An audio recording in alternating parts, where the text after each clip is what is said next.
And about that big business exit myth, can you just go into that a little bit more and share with us what that means and how do you avert it?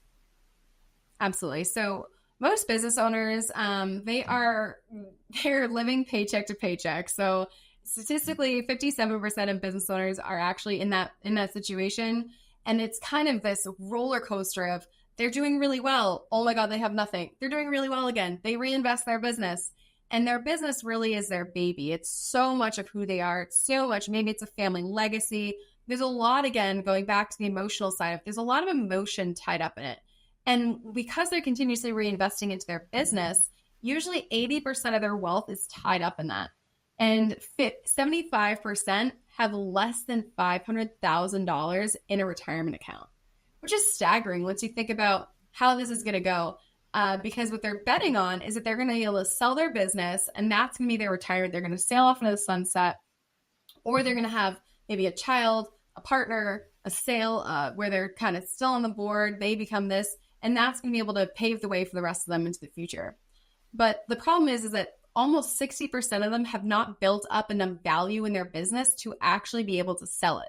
So the irony is that a lot of business owners, they think like, well, I'm there, I'm working, I'm doing this, I'm doing that. I is what we hear so much. The problem is, in order to drive a lot of value in your business, is that it needs to be completely able to run without you if it's going to be able to sell.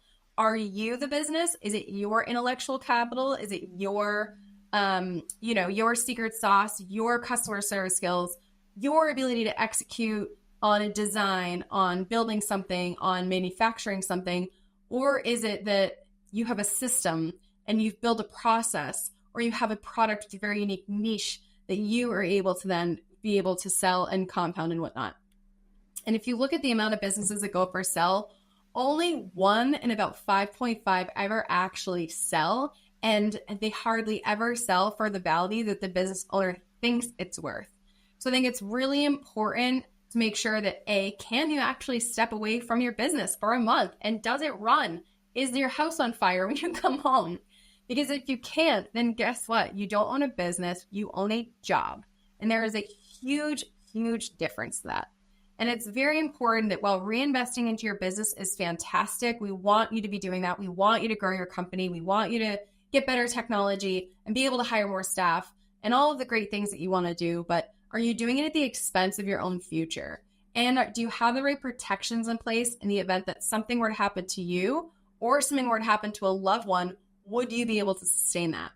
I mean, we had one client who was borrowing money, or their spouse is an attorney, and they're borrowing money from their spouse to make payroll because they were waiting on a big deal to close. And while we're understanding of that there's a lot that goes into running a business, you do have to risk it for the biscuit sometimes, but you should not be having every single egg in your basket when it comes to planning for your retirement. And that's why we focus so much with our business owners. The first thing we focus on is, are you profitable? And are you maxing out as being as profitable as you possibly can be? Because bigger is not always better.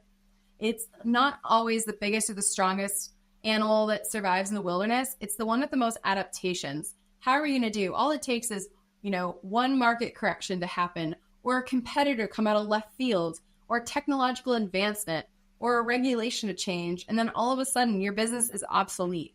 So are you able to sustain those types of changes in the market? And now, especially, technology is moving so quickly. It's so much it's more easy now than ever for people to start a business with all the tools that we have available to us. So are you able to keep up with the competition? And also enjoy yourself. My goodness, like, how many hours do you work, people? So it's also important that you enjoy your business. You're enjoying the work you're doing. It's providing not just for your family, not just for yourself, but also for your soul. Like, enjoy what you do. I think the older that I get, it's so much more on the focus about are you really achieving the goal? When you started this business, what was the goal that you really set out for it to do? And is it doing that now? Or do you just have kind of this crazy entrepreneurial passion project of a thing that you're kind of obsessed with that you want to just keep doing? So I think it's important to kind of look at those two different things and understand, how are those things balancing out, and Do you own a business or do you own a job? Can you sell your business? What happens if something happens to you tomorrow? And what is even the likelihood you will be able to sell? And what is your exit? People need to be thinking about their exit of their business even when they're starting their company, because that will change the decisions you make. And how are you driving not just production, not just sales, how are you driving value into your business? Because that is where you want to be.